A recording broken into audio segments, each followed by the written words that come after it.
国媒体报道说，如果美国派兵上岛保卫台湾，该部队将遭到中国军队的袭击。美国白宫国家顾问沙利文上周在白宫新闻发布会上说，美国将采取一切行动，确保中国大陆武统台湾永不发生。中国官方媒体对此做出了回应。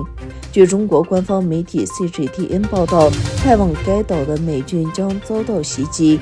北京昨天再次将13架战机飞入台湾领空，同时通过媒体发出威胁。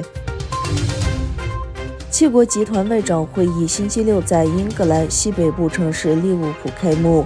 为期2天的会议的主要议程将是乌克兰和俄罗斯边境的紧张局势。在会议开幕词中，东道主英国外长利茨特拉斯呼吁团结反对俄罗斯、中国和伊朗。被指控对维吾尔人进行种族灭绝的中共要求其9500万党员生3个孩子。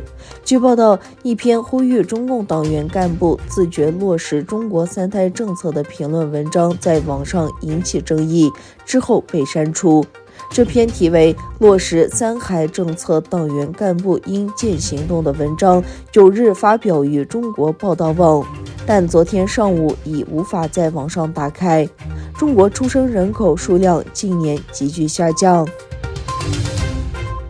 意大利已决定在2035年之前停止生产和销售燃油车辆。如果该决定成为法律，从2035年起将只允许电动和氢能汽车上路。日本农林水产省10日发布消息称，英国政府朝着撤销福岛核事故后对日本产食品实施的进口限制，已着手推进国内手续。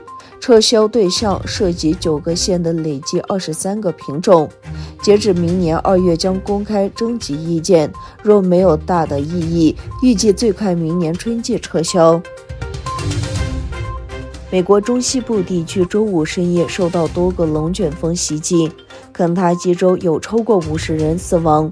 肯塔基州长贝希尔周六对记者表示，恐怕有超过50人死亡或将近70到100人之间，灾情惨重。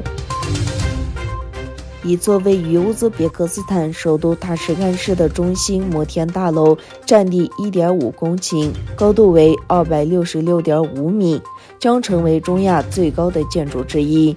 由土耳其和乌兹别克斯坦公司联合开展的项目建成后，将成为乌兹别克斯坦第一座也是最高的建筑。